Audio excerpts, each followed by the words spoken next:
Previously in episode 9. The second way that I discover it, I think Zora Neale Hurston gives me the language for this. She talks about research as formalized curiosity, poking and prying with purpose. That's her quote.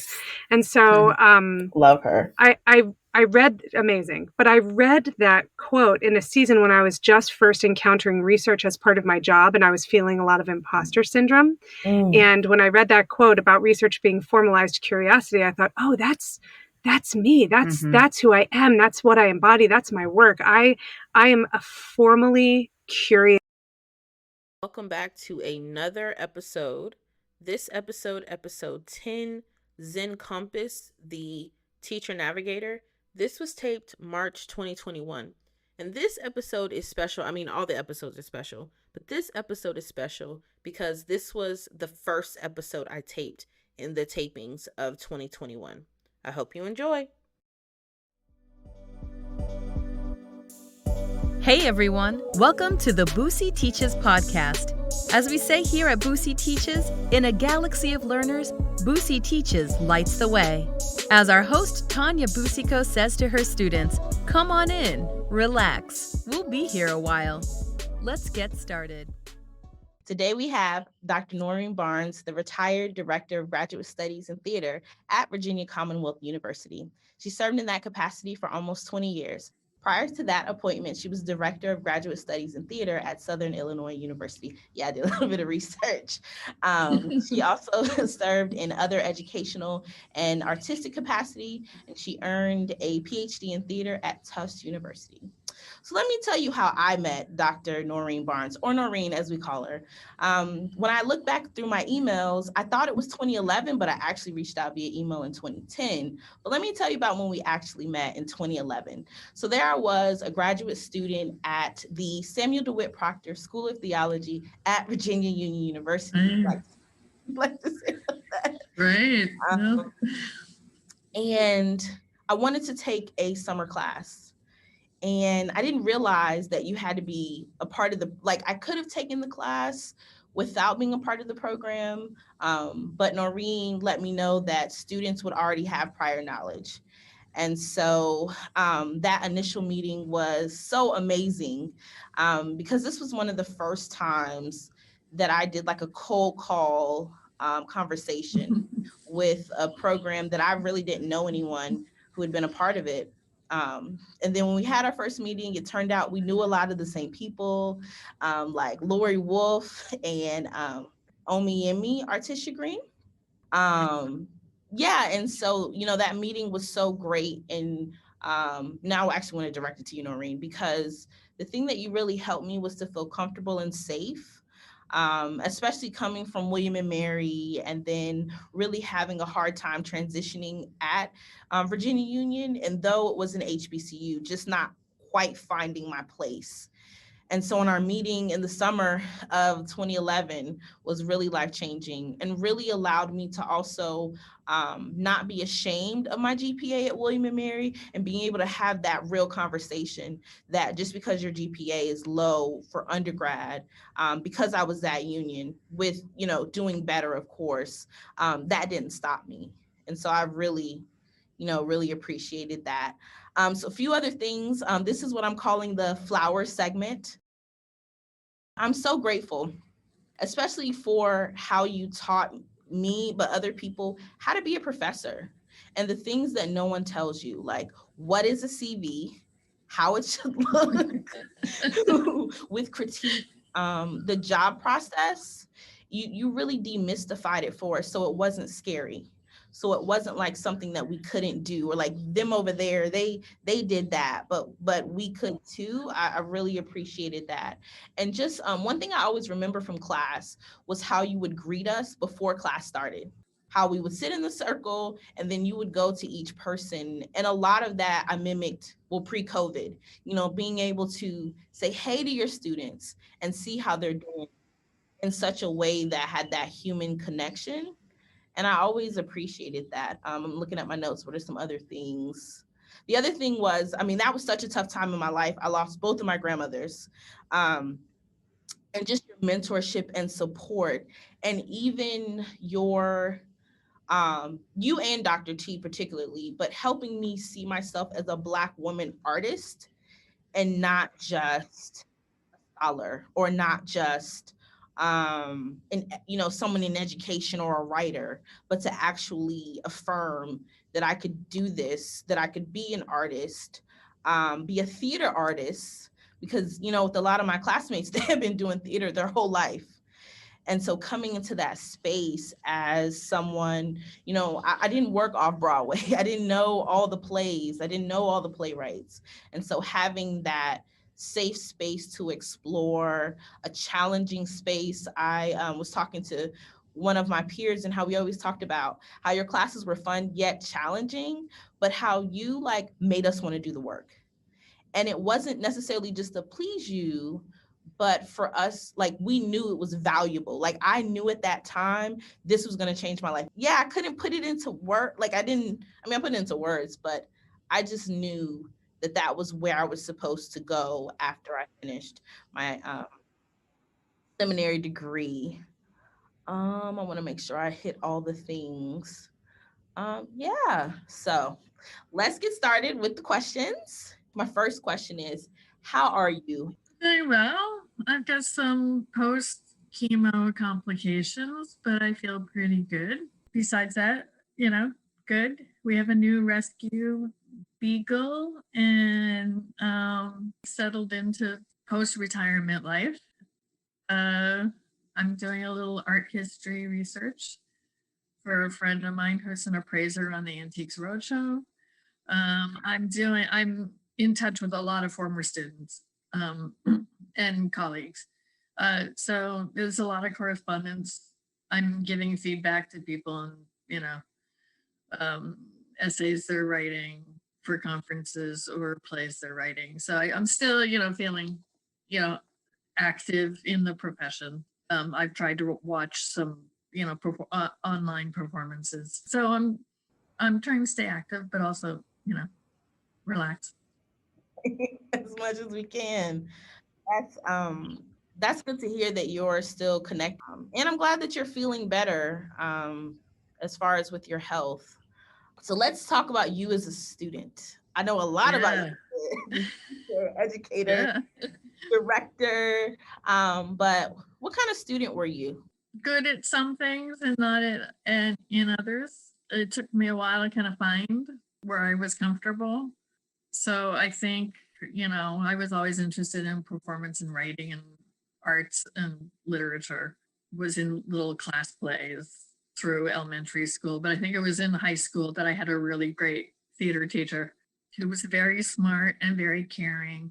And he really gave us serious material to work with, tragedies and absurdist theater, and had a performance class, the Commedia dell'arte troops, and he got, this is early 70s, and he would challenge us, but he was also incredibly caring. We really appreciated what, and a lot of us went on into theater from that cohort. Nice. And so I think that really sparked me, and I thought I was going to be a high school theater teacher. Okay. So that's what I went to undergrad for. And then finally in my senior year, when I was, starting to do student teaching, I thought, I want more. I know I want to teach, and be a theater artist, but I want to, I realized I wanted to go to grad school. And I had another professor there who she saw the potential in me, and she really encouraged me to go to grad school. Okay. And so that was when you were working on your bachelor's degree, and then you went for your Okay. So that's how I ended up at Tufts for my master's. Was my undergraduate professor said, you really should keep going. So I switched from theater ed to theater history and literature. And I realized I wanted to be a theater historian. Okay. And I really was interested in the research and the scholarship. Okay. Part. But I was also interested in directing, and playwriting. So I was still not sure. what I wanted to do in the profession. So I still had a few years where I did start an MFA in directing, and then I went back to the theater history. But I kept directing and dramaturgy. Okay. Anyway, I realized I could still do that while being a scholar. And then at Tufts, I had great mentors. Some old school guys, of course, because it was the 70s and the early 80s, but they were very tough and very challenging. It was a very rigorous program. And I'm very grateful for that. And one professor who at first I really couldn't get and really didn't like is one of my best friends now. Wow. I have found that true with my students. Is someone who really is a challenge to me, or we're just not hitting it off initially, they become like one of my favorite people because we work, and I think that's what I was young. I was the youngest person in my grad program, and I was, because I did my BA in 3 years, so I was like 21. And I loved my other professors, and this one professor, I just, ugh. And then a couple of years later, I grew up a little more. I went away. I came back to the program, and then realized what a gift he really was to me. Sometimes it takes a while with a teacher and a student to kind of figure out. It's funny because I found it true with my own students. Same. Sometimes someone will come in and I'll just go, "What do I do with you?" And then, and then they become like very dear to me. I do. I find that students come in with so many preconceived notions about what a teacher or educator is, what this class is going to be, especially teaching first-year students who who come with everything. They're bringing all of, I don't want to call it baggage, but they're bringing all of their stuff. And so really having to decide, is this worth the fight with the student? And that really helps put things in perspective. But I think going back to what I was saying with the greeting students, that has really shaped my teaching, because to almost do like a temperature check to see how students are. It was always important for me to check with people in the hallway outside the classroom, say, "How are you doing?" Right. I mean, a lot of my teaching, I think, happened just, in the hallways or outside, running into someone on the sidewalk saying, "Hey, have you read this book? I think you'd be interested in it." Right. Or you're interested in this project. Well, she's interested in doing that too. So why don't you two get together and maybe you could do a project together? So much teaching happens outside of the classroom. You talk about your passion, but what would you say is your genius or your purpose, or is it the same for you? Well, I think it's sharing that passion, that love of theater and the performing arts and literature, and some cultural study things that interest me. Just being able to share that with, saying, "I'm so excited about this. I want to tell this story to you and share it with you. Get you excited about this too." Right. So I think I have found over the years, creative, inventive ways to come up with activities, or say, "You must read this essay," because it will change your life. It may not change their lives, but it might spark them into, provoke them into thinking like, well, what is my own take on this subject, or what do I really feel about this social issue, or what theater should be doing. So I think that's my gift, is I can find ways to share this interest and this passion with others. Right. And speaking of that, I remember one of my favorite activities we did was like I I don't even know if it would be considered a scavenger hunt, but where you divided the class into a few groups, and we had all of your artifacts from different shows and how we had to come together and try to figure things out. I've really been trying to figure out how to do that, but I don't have a lot of paper things. But that was so fun because we were able to not only see and learn more about you, but just this research, like how research doesn't have to just be in a book. Right. Yeah, you had packets of all the documentation from the shows that I had directed or was a dramaturg for. And you would just figure out what happened just from like script and notes and the program and a sketch of the set and little random things that probably made no sense. Right. And that putting it all together. Yeah.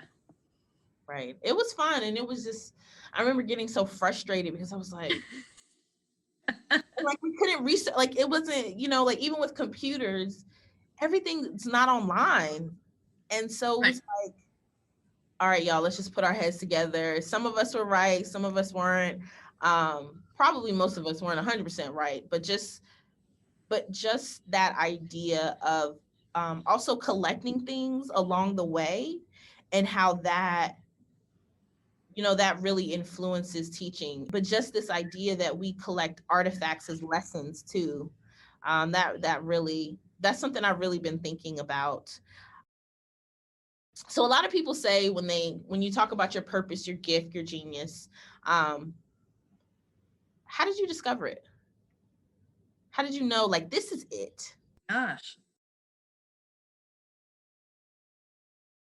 We have time. Pursuing what I loved and then kind of finding myself in position of being like an assistant director or being able to do something or be in a production where I realized my voice mattered or my opinion mattered, and being able to say something to a cast of actors and realize, oh, that was an insight that I had, and I could trust myself to give them an idea to work on and sort of give them something to make the scene come together, and sort of realize, oh, I do have this ability to see the big picture and say, oh, you should be doing this, and why don't you do this? And and it works. And it's so satisfying to realize, okay, it's like being a teacher too. You're the one who has the big picture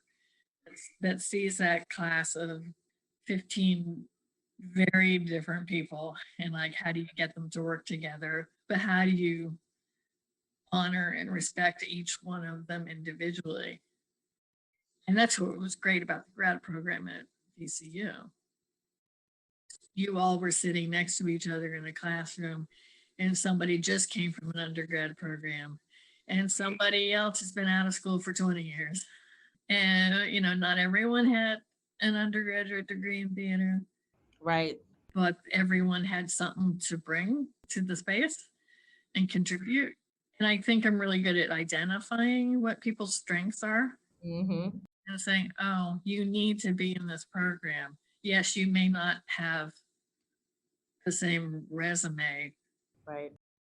But someone coming up from a more traditional theater background might, wow, you would be so good in this group of people. Yeah, I mean, our group is so, our space still is so eclectic. Yeah, that's the word, yeah. So let's talk about, so the podcast is Boosie Teaches. And what does teaching mean to you?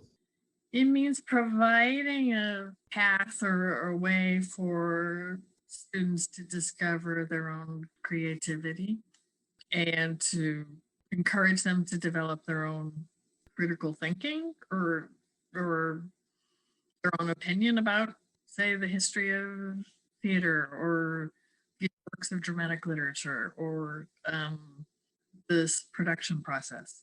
And to also get them to think how they in turn would convey this to others, how they would teach what I just taught them. Right. And of course, the focus of the program being on pedagogy, Right. that always was in my mind about, okay, here's all this stuff. This is this story of this, production, and that took place, in the 1950s. So this is what happened during it. This is why I think it's important.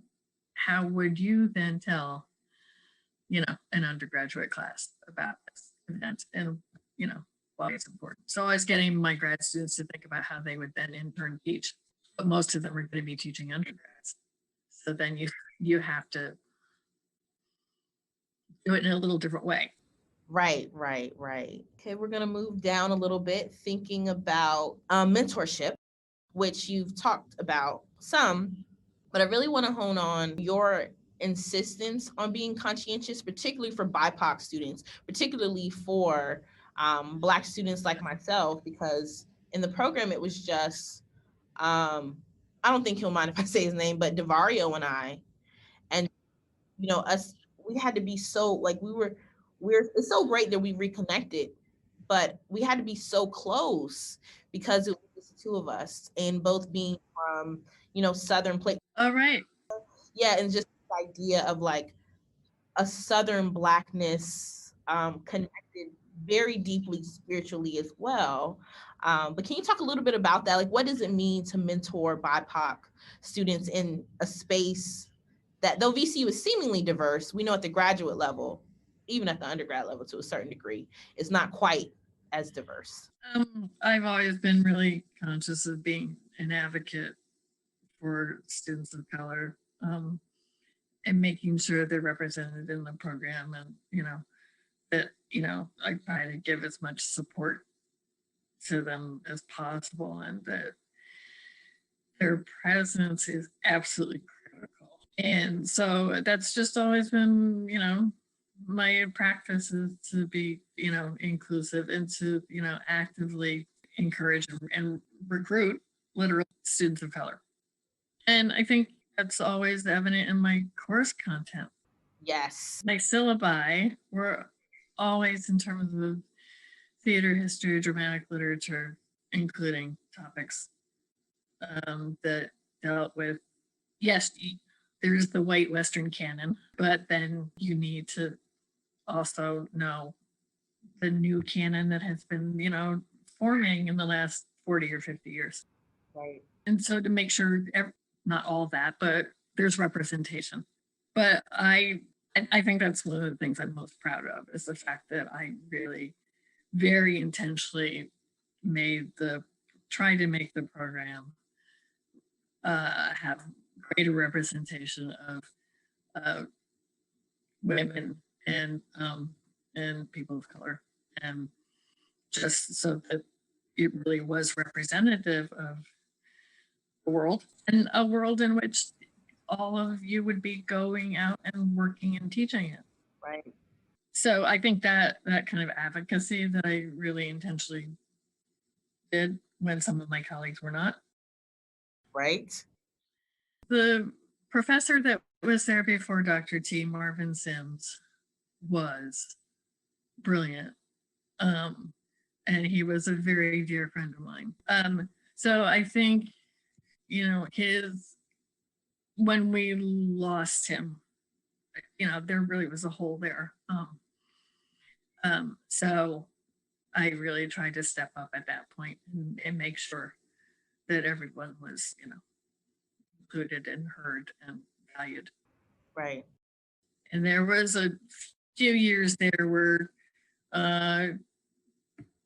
Tanya, Janet Rogers, and I all taught the same group of juniors.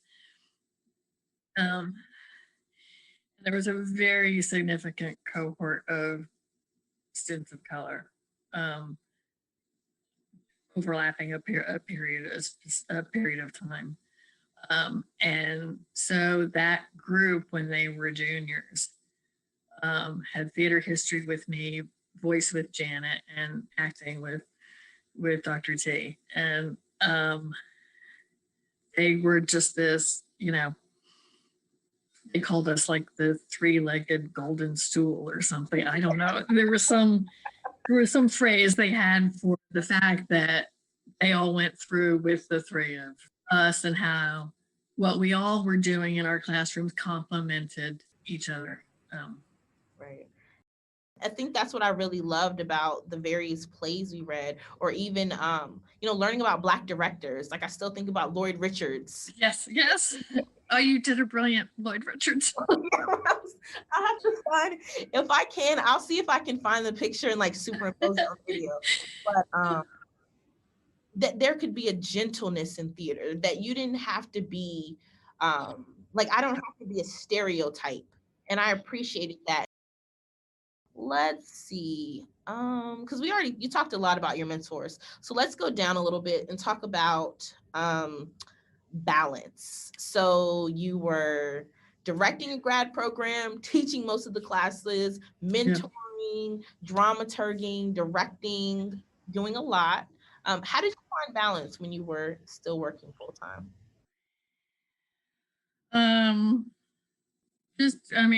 Trying to stay organized, trying to take time for myself to walk and take lots of breaks, try to stagger activities and projects so that I wouldn't get overwhelmed. That's a good idea. That is really key. Good. Everything's not happening at the same time. Right. Just trying to be very, very extremely organized, and just being aware of time commitments to people. So I think, and also, being able to say no to projects, and, people saying, would you do this, or would you be on this committee, or would you, learning to say no is very hard for us to do. And I think for professors or young professors, because you're building up your resume and CV, and, you might be on a tenure track, and you have to do all these things to be promoted. I think once I had the the tenure stuff behind me, I have to say yes to almost everything. I could be more selective. Right. And try to, make sure most of my time was spent focused on the students. And the other stuff wasn't as important. Right. I wasn't going to write 5 books. It's going to happen. I would have liked to, but it meant sacrificing the other. And so really, it's more important. Like, what's more important? Well, the people are more important than writing a book that 5 people will read. Right. Well, our field is, you're writing a popular topic book. You're right. Our field is very small. This is true. It's very select. You have to do that work for a good reason. And I'm passionate about scholarship, and I could sit all day in a library, and I'll continue to do that. It's just, you have to think about why you're doing it. Right. The last thing I want to do, looking ahead. So, what advice would you give a person, particularly a current theater artist, educator, who's unsure of what's next? We're all unsure of what's next. Right. I think it's important because of uncertainty, and there is a lot of it in our field, is to make sure the skills that you've been acquiring and honing for years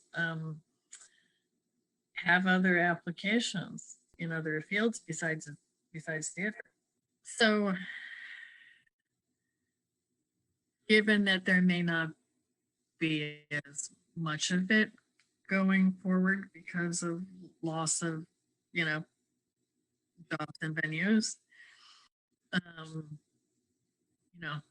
how do you translate the skills you've learned to other things that could be just as rewarding? It could be political action. It could be, a social group. It could be something that's just as meaningful to you as theater is. But I appreciate that. And I think that many people can benefit from the reality of being, beginning to get comfortable with the uncertainty because we don't know. Okay, well, the fun part. So, as someone who loves hip hop, and any hip hop person will tell you, like, this is like a greeting, is like, who's your top 5 dead or alive? And so for this conversation, since we're talking about theater, who are your top 5 playwrights of all time in no particular order? Okay, well, I'm taking Shakespeare off the table. Just like, and I'm taking some of those so-called giants off the table. Shaw, O'Neill, Shakespeare. Yeah. But the 5 people I thought of, and I thought about this, is Euripides, great humanity to Greek drama. So his plays were very different than the other playwrights because there was an element of creating some dimension for the characters in his plays, and addressing issues that those other playwrights did not. And of course, I'm thinking of Medea and Alcestis and a couple of the others.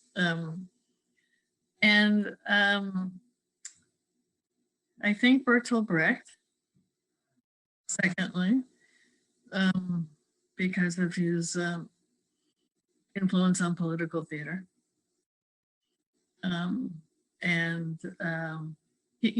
Aside from his probably not being a terribly nice person,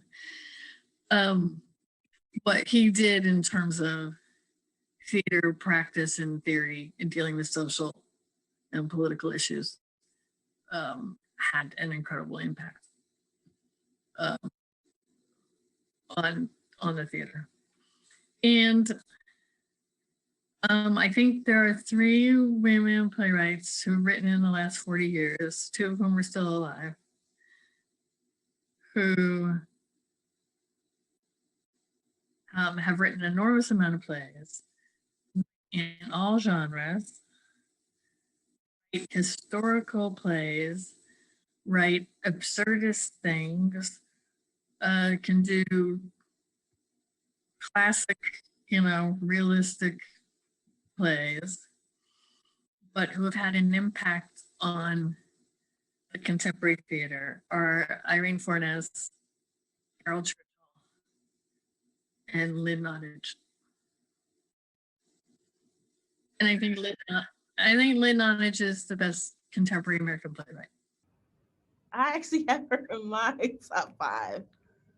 Why do you think, to add on to that, why do you think she's one of the best for you, Lynn Nottage? She can write about any group of people in any time, in any century.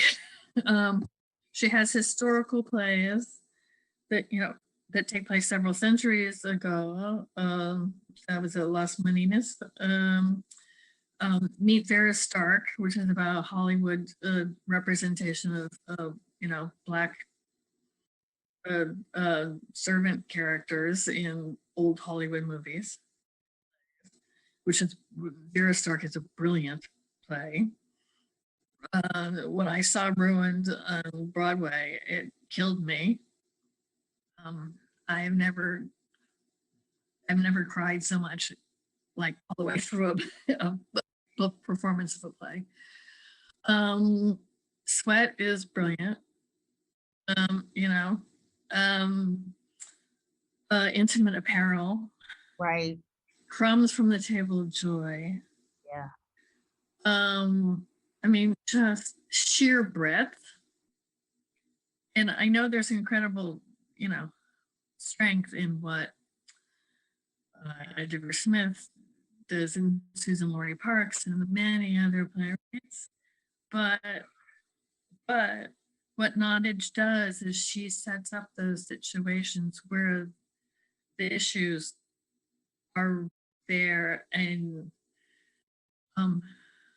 mean, that's so good for a theater company to do, or for actors to do, is to, you know, dive deep and get into that material.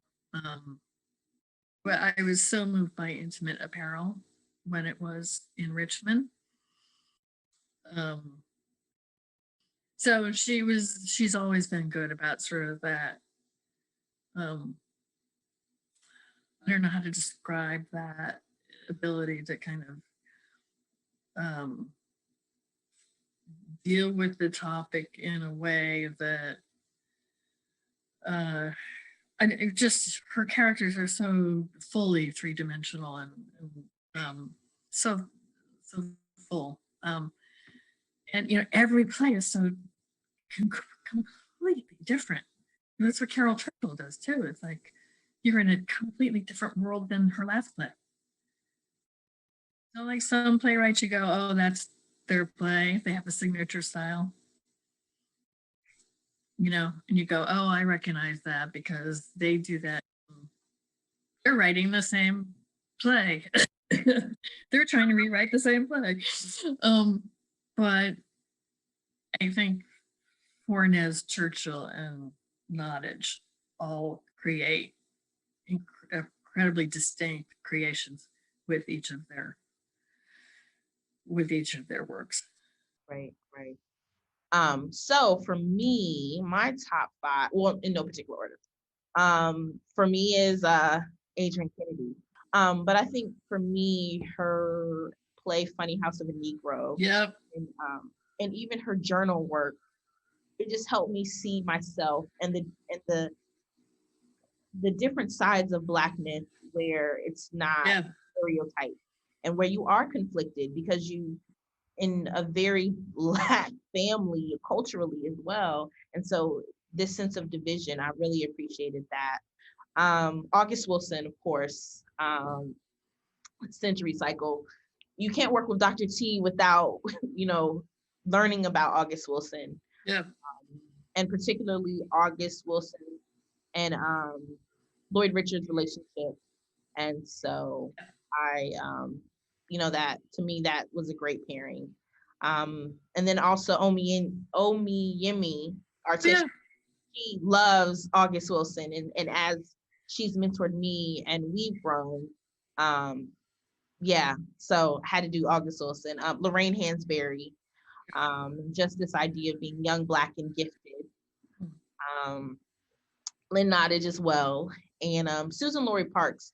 I remember when we read in one of our seminars was focused on Venus. Yeah, and Venus. Yeah. And just what it means to be objectified. And the historical context of objectification of the Black woman's body. Yeah. And that's a brilliant play. Yeah. So those are my top 5. And so I want to thank you so much for participating in this podcast, being my first recording. I'm not sure how it will fit in the season, but I really do appreciate that. And I want to sign off, and then I have to tell you some exciting news that I will do that. But to everyone out there joining us, thank you so much for listening in on our conversation, and I hope that you check us out next week.